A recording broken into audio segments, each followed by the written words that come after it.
Suka duka Zirek Detect Pro ya.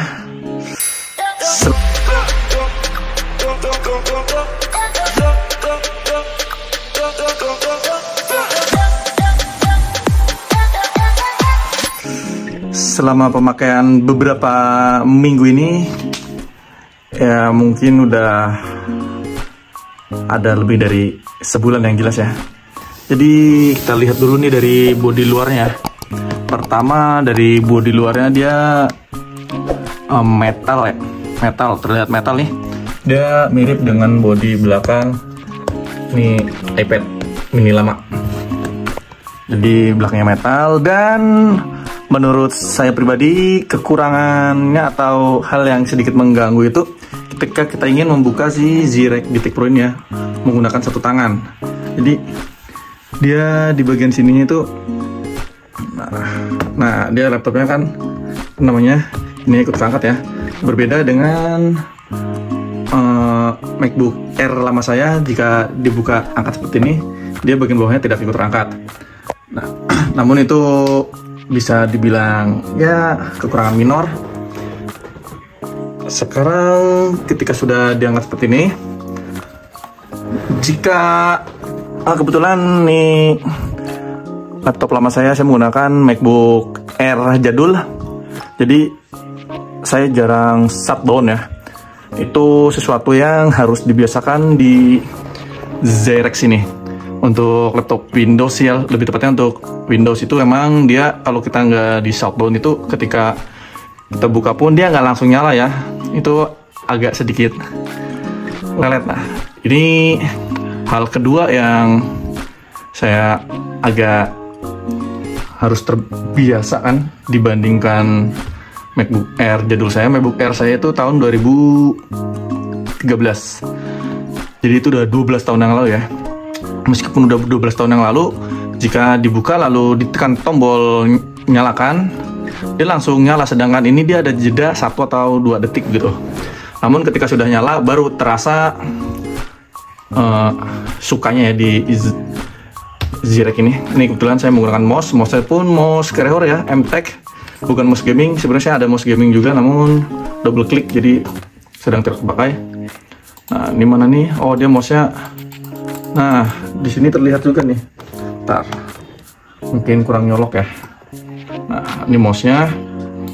Dia untuk masuknya, kalau udah masuk, termasuk cepet ya. Nah, ini yang saya bilang tadi. Bentar. Ini sebelumnya saya menggunakan multi-memo. Ini kita close dulu ya. Sorry. Nah, seperti itu. Seperti yang barusan saya bilang, jika di laptop MacBook itu posisi terakhir kita nyala, lalu kita tutup, dia akan otomatis nyala ya. Nah, kalau di Windows itu enggak gitu kan. Kalau ditutup, terus kita buka nyala, kita harus tetap tekan tombol ini, dan itu pun menunggu 1, 2, 3 detik.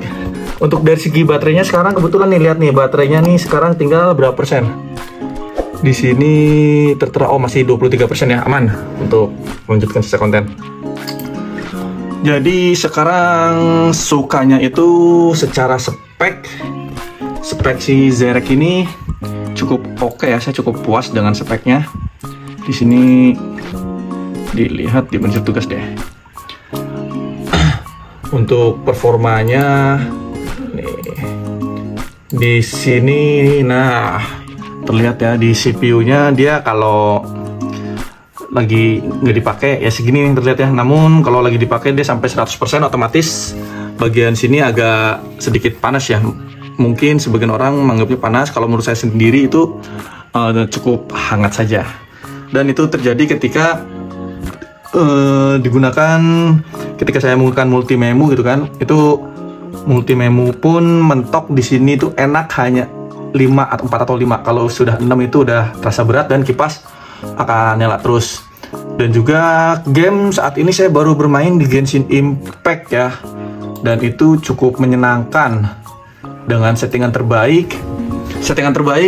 Belum saya kontenin, namun saya kasih kisi-kisi di sini ya. Jadi settingan terbaik itu kita pakai low dan kita set FPS di 45 aja, nggak usah 60 ya. Jadi biar dia nggak terlalu tinggi juga. Kalau di set 30 bisa-bisa aja, cuman enaknya tuh di 45 kita settingan yang low ya, bukan yang low. Kalau yang low itu kalau diperhatikan gambarnya tuh lebih sedikit burik ya kan. Tapi kalau yang low sudah lebih baik, walaupun kita bisa setting medium atau yang lebih tinggi, namun FPS yang didapatkan tuh cukup rendah dan itu kurang playable ya. Sedangkan kita kan ingin bermain game casual, namun dengan FPS ya kita menyesuaikan budget ya. Laptop ini kan harganya juga cukup terjangkau, jadi kita nggak bisa berekspresi lebih tinggi lagi. Sedangkan sukanya lagi, saya bahas lagi, sukanya itu ketika kita membuka aplikasi CapCut nih. Ketika buka CapCut, awalnya saya pikir untuk render video durasi 8 menit sampai 10 menit, bahkan 15 menit ya, itu terasa lama. Tapi nyatanya kemarin waktu saya mencoba mengedit video untuk tetangga saya nih, dilihat di sini videonya durasi 20 menit ya. Waktu itu ngerender itu tergolong cepat meskipun kita menggunakan settingan di sini terakhir. Nah, dilihat ya. Waktu itu saya menggunakan emang FPS waktu itu setting 30 dan di sini 1080p. Waktu ngerender itu kebantu saat kita ngeplay video ini kan. Ini kita ngeplay nih, kita edit pelan-pelan. Jadi itu ngebantu ketika render tuh jadi lebih cepat ya. Karena ada pertanyaan, Bang, bagaimana laptop ini untuk ngerender durasi lebih dari 15 menit, misalkan kayak setengah jam gitu. Dan kebetulan saya pernah bikin video nih, yang ini durasi 20 menit itu cukup cepat ya untuk merendernya. Dan untuk video-video yang durasi mana nih, ini waktu buat konten Genshin kan durasi 8 menit, apalagi 8 menit ya, itu tergolong cepat. Namun untuk durasi yang setengah jam saya belum bikin ya. Mungkin next deh saya coba untuk render durasi setengah jam bagaimana. Tapi untuk render durasi ini 19.55 atau 20 menit ya, kita anggap aja 20 menit, itu cukup cepat kok rendernya. Untuk spek laptop ini ya saya sendiri cukup puas ya. Ini baru saya pakai beberapa kali untuk ngedit video ya, karena biasanya saya menggunakan handphone untuk rekam dan ngeditnya begitu. Kurang lebih itulah suka dukanya Zyrex GTX Pro ini. Kalau ada pertanyaan mungkin bisa tuliskan di kolom komentar di sini. Oh ya, sukanya lagi kita dapat Windows gratis ya, meskipun hanya Windows Home. Tapi lumayan lah daripada bajakan. Untuk Office-nya sendiri saya kebetulan belum pakai. Nggak tahu ntar gimana.